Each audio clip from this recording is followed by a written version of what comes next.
भारत माता की social welfare department, social welfare department, social welfare department, social welfare department, NSAP pension चालू करो।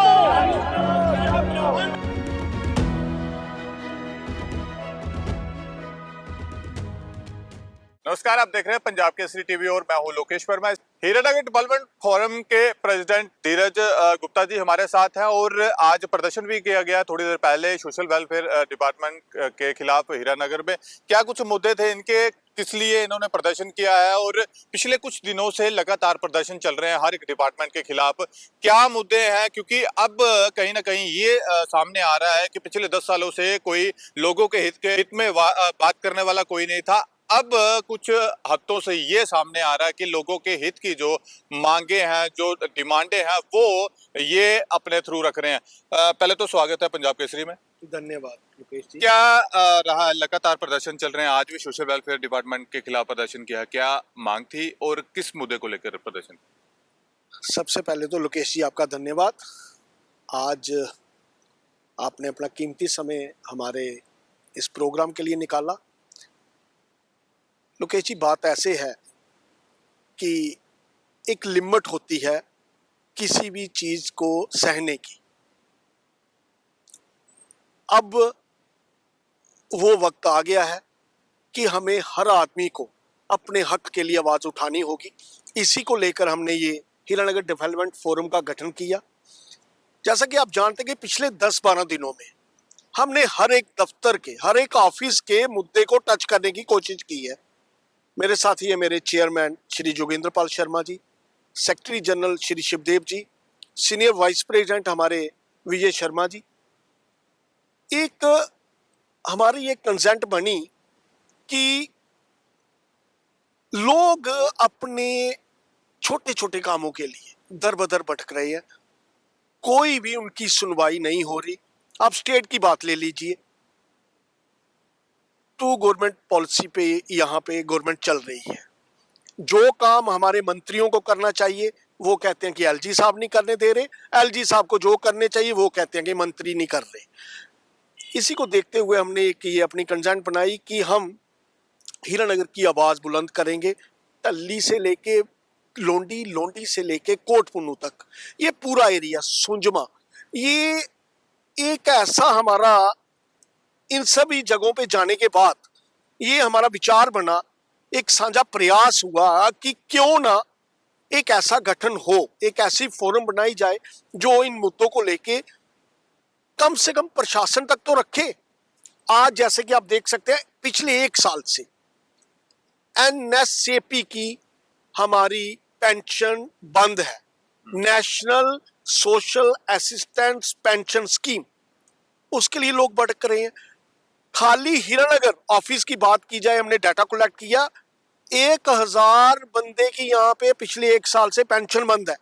आप खुद सोचें कि जो 1000 पे अपना गुजारा करता होगा वो आज कितना लाचार होगा।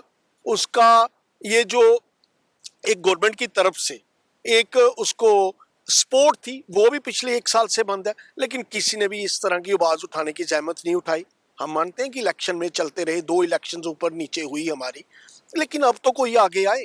इसी को लेकर अब हमने एक ये विचार बनाया है कि इस तरह के मुद्दे अब लोगों के लेकर गवर्नमेंट तक पहुंचाए जाएंगे। आज जो हमने अपना मेमोरेंडम दिया वो एलजी साहब को दिया है थ्रू प्रॉपर चैनल, तहसीलदार हीरानगर द्वारा, और जल्द ही हम ये कुछ ऐसे हम मुद्दे इकट्ठे कर रहे हैं जिसको लेके हम एलजी साहब से भी मिलने जा रहे हैं, और इसके साथ ही हम सीएम उमर अब्दुल्ला से भी अपना मुलाकात का एक वक्त तय करेंगे, उनसे वक्त लेंगे ताकि ये हीरानगर की जनता को जो दर बदर छोटे छोटे मुद्दों के लिए भटकना पड़ रहा है वो बंद हो। हमने देखा है जिस तरीके से इलेक्शन थी, विधायकों की इलेक्शन हुई है यहाँ विधानसभा की, इसमें जो भी किसी भी पार्टी का उम्मीदवार था वो ये कह रहा था, जब भी किसी से वोट मांगने जाता था तो वो ये कह रहा था कि हम लोगों के हित में काम करेंगे, लोगों के जो मुद्दे मसाइल हैं उन पर काम करेंगे। लेकिन अब जो जीते हैं वो भी नहीं बात को उठा रहे हैं, जो हारे हैं वो भी नहीं बात को उठा रहे हैं। तो क्या देखते हैं पहली और अब की राजनीति में कितना फर्क है? राजनीतिक में फर्क सिर्फ इतना है कि ऊपर सुनवाई किसी की भी आज की डेट में नहीं हो रही।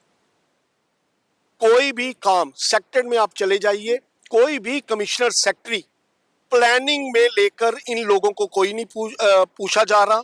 उसी को हम देख रहे हैं कि जैसे अपोजिशन के थे, उनका भी ये दायित्व बनता था कि अगर पावर में जो है वो नहीं कर पा रहे तो वो मुद्दे को उठाते, लेकिन बड़े अफसोस की बात है कि वो भी अपनी चुप्पी साधे हुए बैठे हैं। ये इसी को लेकर हम देख रहे हैं कि इस तरह का हमें एक माहौल तैयार करना पड़ेगा कि ये मुद्दे लोगों के ऊपर तक पहुंचाए जाएं। यानी कि जो लोगों के रुके हुए काम हैं उनको करवाने का जल्दी से जल्दी प्रयास किया जाएगा। EWS की बात की जाए तो वो भी कहीं ना कहीं लोगों के रुके हुए हैं, लोगों को परेशानी होती है, दर-बदर होना पड़ता है, उसमें भी कहीं ना कहीं रेवेन्यू डिपार्टमेंट की तरफ से मेजरमेंट की जाती है, तो अगर किसी का ऊपर नीचे हो तो उसको नहीं देते हैं वो, तो उस पर भी कुछ आपका रहेगा संज्ञान? बिल्कुल, 1 महीने के अंदर हमने RTI 1-2 दिन में इसके लिए डालनी है कि अभी तक हमारे पेंडिंग केसेस कितने हैं। EWS की जो बात है ये सबसे जरूरी आज की डेट में सर्टिफिकेट माना जा रहा है हमारे बच्चों के लिए, हमारे स्टूडेंट्स के लिए। अगर EWS में जो कमियां रेवेन्यू विभाग द्वारा बताई जा रही हैं, अगर उसमें कहीं उनकी तरफ से खामी रही तो उनको नहीं छोड़ा जाएगा, ये हम यहाँ पे क्लियर कर देते हैं।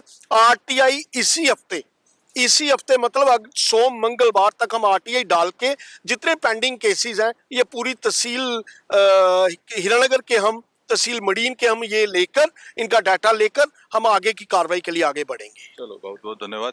फोरम के अध्यक्ष ने साफ तौर पे रेवेन्यू डिपार्टमेंट को भी चेतावनी दे दी है कि जल्द ही इनका भी खुलासा किया जाएगा RTI के माध्यम से, और जो सोशल वेलफेयर डिपार्टमेंट था इनको भी कड़ी चेतावनी दे दी है, क्योंकि सरकार को इसके ऊपर काम करना चाहिए। लोगों के हित में ये आवाज उठा रहे हैं और लगातार इस तरीके से जो प्रयास हैं वो जारी रहेंगे। पंजाब केसरी टीवी के लिए लोकेश वर्मा, हीरानगर। आपके जम्मू कश्मीर की हर खबर जानने के लिए तुरंत लाइक करें हमारा फेसबुक पेज और साथ ही YouTube चैनल को सब्सक्राइब करें और बेल आइकन को दबाना ना भूलें।